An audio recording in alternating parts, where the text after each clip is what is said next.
ವಿನಯ್ ಕುಲಕರ್ಣಿಗೆ ಒಳೇಟಿನ ಭಯ, ಮುಸ್ಲಿಂ ಸಮುದಾಯ ಬೆಂಬಲ ಕೊಡುತ್ತಾ ಅನ್ನೋದೇ ಪ್ರಶ್ನೆ ಆಗಿದೆ. ಮುಸ್ಲಿಮರ ಮನವೊಲಿಸ್ತಾರ ಕೈ ಲೀಡರ್ಸ್?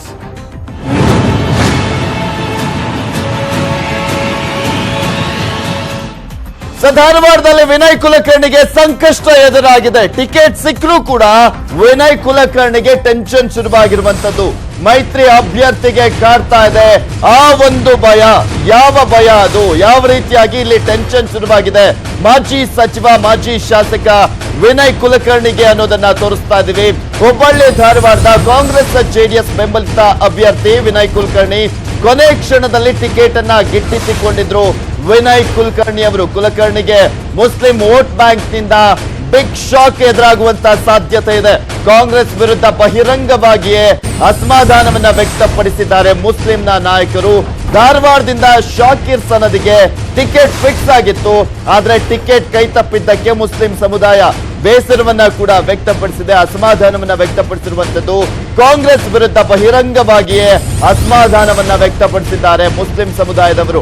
ಹಣಬಲ ಇಲ್ಲದ ಕಾರಣ ತಮಗೆ ಟಿಕೆಟ್ ಕೈ ತಪ್ಪಿದೆ, ಲಿಂಗಾಯತ ಲಾಬಿ ಹೆಚ್ಚು ವರ್ಕೌಟ್ ಆಗಿದೆ ಅಂತ ಕೂಡ ಹೇಳಿದ್ದಾರೆ.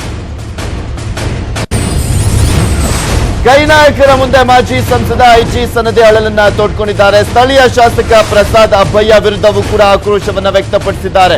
ಕೈ ಮುಖಂಡರ ವಿರುದ್ಧ ಹರಿಹಾಯ್ದಿದ್ದಾರೆ.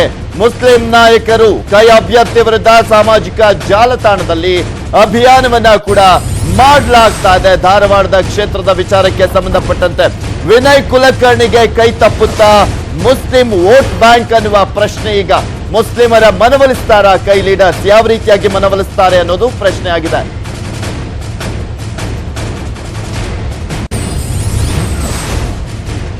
ಇನ್ನು ಈ ಕುರಿತಂತೆ ಹೆಚ್ಚಿನ ಡೀಟೇಲ್ಸ್ ಅನ್ನ ನೀಡ್ತಾರೆ ನಮ್ಮ ಹುಬ್ಬಳ್ಳಿಯ ಪ್ರತಿನಿಧಿ ಪರಶುರಾಮ್. ತಹಶೀಲ್ದಾರ್ ನೇರ ಸಂಪರ್ಕದಲ್ಲಿ ಜಾಯ್ನ್ ಆಗ್ತಾ ಇದ್ದಾರೆ. ಎಸ್ ಪರಶುರಾಮ್, ಇಲ್ಲಿ ಮುಸ್ಲಿಮರದ್ದು ವೋಟ್ ಬ್ಯಾಂಕ್ ಅನ್ನೋದು ಕಾಂಗ್ರೆಸ್ಗೆ ಫಿಕ್ಸ್ ಅಂತಾನೆ ಹೇಳ್ತಾರೆ, ಆದ್ರೆ ಟಿಕೆಟ್ ಮಿಸ್ ಆಗಿರೋದಕ್ಕೆ ಈ ಬಾರಿ ಕೈ ಕೊಡ್ತಾರೆ ಧಾರವಾಡದಲ್ಲಿ ಅನ್ನುವ ಲೆಕ್ಕಾಚಾರ ಶುರುವಾಗಿದೆ. ಇದ್ರ ಬಗ್ಗೆ ಮಾಹಿತಿ ಏನ್ ಲಭ್ಯವಾಗ್ತಾ ಇದೆ?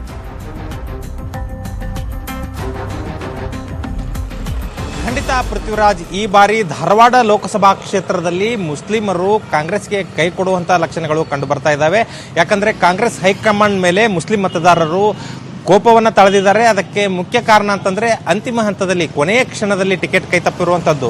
ರಾಜ್ಯದಲ್ಲಿ ಸಾಮಾಜಿಕ ನ್ಯಾಯದ ಆಧಾರದ ಮೇಲೆ ಮುಸ್ಲಿಂ ಅಭ್ಯರ್ಥಿಗಳಿಗೆ ಕನಿಷ್ಠ ಪಕ್ಷ 2 ಕ್ಷೇತ್ರಗಳಲ್ಲಿ ಸ್ಪರ್ಧಿಸಲು ಟಿಕೆಟ್ ಸಿಗ್ತದೆ ಅನ್ನುವಂಥದ್ದು ಮುಸ್ಲಿಂ ಸಮುದಾಯದ ನಂಬಿಕೆ ಆಗಿತ್ತು.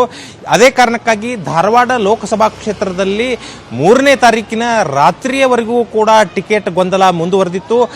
ಮುಸ್ಲಿಂ ಸಮುದಾಯದ ಶಾಕಿರ್ ಸನದಿ ಅವರಿಗೆ ಟಿಕೆಟ್ ಸಿಗ್ತದೆ. ಮಾಜಿ ಸಂಸದ ಐಜಿ ಸನದಿ ಅವರ ಪುತ್ರ ಹಾಗೂ ಕೆಪಿಸಿಸಿಯಲ್ಲಿ ಸಾಕಷ್ಟು ಕೆಲಸ ಮಾಡಿದ್ದಾರೆ, ಅವರಿಗೆ ಟಿಕೆಟ್ ಕೊಟ್ಟರೆ ನಾವು ಇಲ್ಲಿ ಗೆಲ್ಲಿಸಿಕೊಂಡು ಬರ್ತೇವೆ ಅನ್ನುವಂತಹ ಮಾತನ್ನ ಈ ಭಾಗದ ಕಾಂಗ್ರೆಸ್ ಮುಖಂಡರು ಹೈಕಮಾಂಡ್ ಗಮನಕ್ಕೆ ತಂದಿದ್ರು. ಹೀಗಾಗಿ ಟಿಕೆಟ್ ಅನ್ನ ಪೆಂಡಿಂಗ್ ಇರಿಸಲಾಗಿತ್ತು.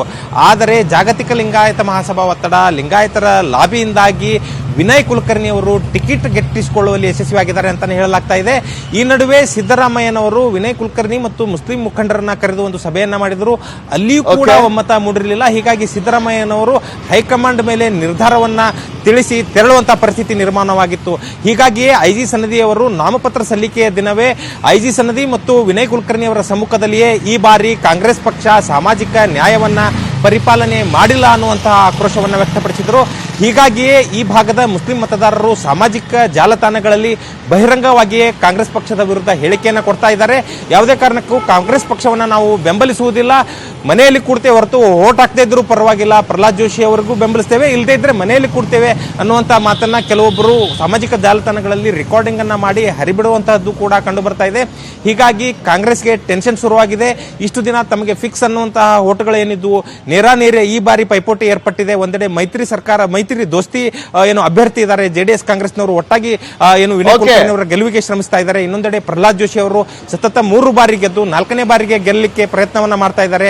ಬಿಜೆಪಿ ಭದ್ರಕೋಟೆಯನ್ನ ಛಿದ್ರಗೊಳಿಸುವ ಕಾಂಗ್ರೆಸ್ ಕನಸಿಗೆ ಈ ಒಂದು ಅಲ್ಪಸಂಖ್ಯಾತರ ಮುನಿಸು ಒಂದು ಅಡೆತಡೆ ಆಗುವಂತಹ ಎಲ್ಲ ಲಕ್ಷಣಗಳು ಕಂಡು ಬರ್ತಾ ಇದ್ದಾವೆ.